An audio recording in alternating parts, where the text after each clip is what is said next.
Hey guys, Movie Junkie for Life, and today we're covering Tomb Raider. Directed by Roar Uthaug, I hope I'm saying that correctly, and starring Alicia Vikander, Dominic West, and Walton Goggins. Tomb Raider is a movie that is inspired by the video game Tomb Raider, of course. And here the story is Lara's dad has gone missing and is presumed dead.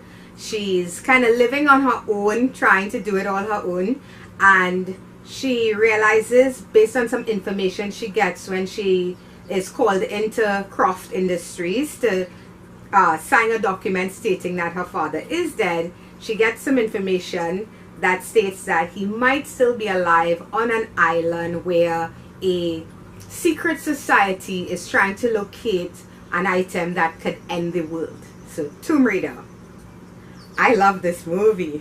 Well, I should say I really enjoyed this movie. I am so happy this wasn't another Assassin's Creed. I think Tomb Raider, first of all, I am a huge Tomb Raider fan. I have loved what they've done recently with the new games. This movie does cover Tomb Raider and Rise of the Tomb Raider, the whole new retelling of Lara Croft, where she doesn't have huge square boobies. This version of Lara, she's about 25 years old. And the game, if you've played those games and you see this movie, you're going to be grinning like an idiot like I was. First of all, let's get into the acting. Alicia Vikander, I think she does a great job, especially as young Lara Croft. I would not compare her against Angelina Jolie because I think Angelina did a good job portraying big-boobed Lara Croft, if you want to put it that way. I think it fit with that timeline and that time of 2008, 2009 maybe, that movie came out. It fits with that telling of Lara Croft. She fits with this version, this modern version of Lara really well. She gets beaten up. She's not invincible. She's learning, but she's very bright and very driven and very ambitious, just like her dad is. So I think she did a wonderful job with the role. Dominic West as her father, yeah, I mean, he had more to do than Jon Voight had to do, you know, and that's always great. And Walton Goggins as the villain. I'm a huge fan of Walton because of this TV series Justified. He is so good in that. And ever since then, I've loved him. Even he was in Predators, another movie that I think is very underrated. His crazy rapist serial killer in that movie was actually likable, you know. There you go, that's how good an actor he is. But unfortunately here his character is not developed other than bad guy trying to get a thing so that he can go home. That's all they do with his character. I'm really disappointed they didn't let him do more because he's a very talented actor and he's capable of so much more.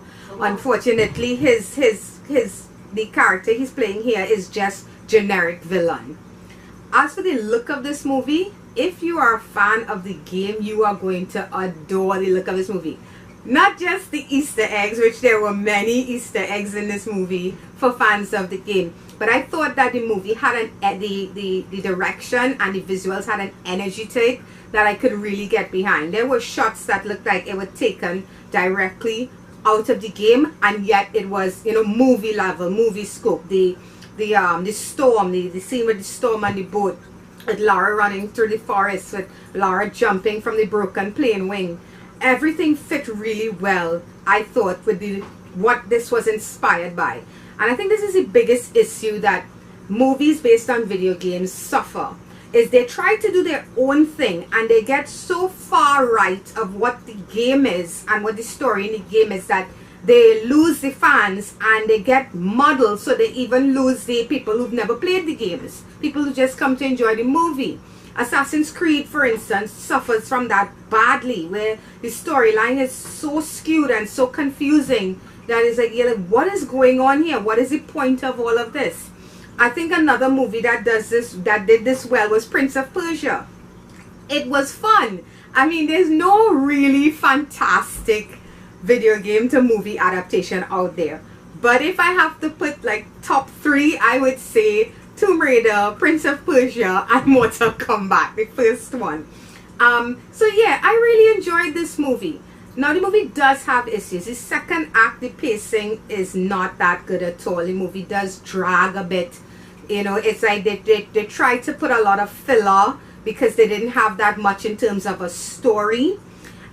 Even though they do say they cover aspects of video game Tomb Raider and Rise of Tomb Raider, it's not as much from the second one. They just borrow a few names and a few elements from that one. This is definitely more the first Tomb Raider game. But again, like I said, they didn't seem to have enough story developed there to do what they were doing. So the second act drags out.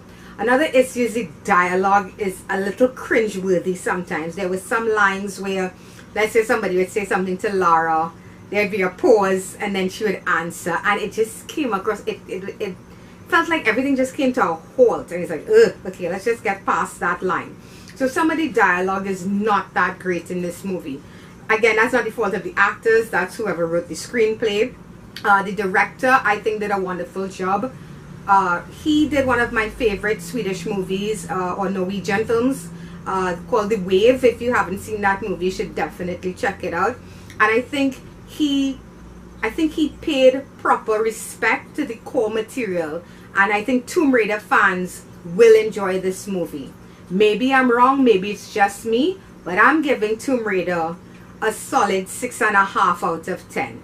And yes, I recommend checking it out in cinemas. If you're a fan, or even if you're just a fan of Alicia Vikander, which I'm also a fan of her work, definitely check this movie out. It's a fun movie. It's not the greatest movie, but when it comes to adapting video games into film, most people fall flat on their faces. And I think here they at least managed to succeed in giving us a fun, enjoyable film, if not a really, really good one. And that's going to be it for me on this, guys. So if you like this video, please feel free to click like below. It's much appreciated. You can subscribe by clicking on my face over there. I'm also on Stardust. I'm loving this app so much. It makes life so easy because I don't have to do any of the editing. You can find me there at Movie Junkie, capital M, capital J. And that's going to be it for me, guys. So until next time, bye-bye.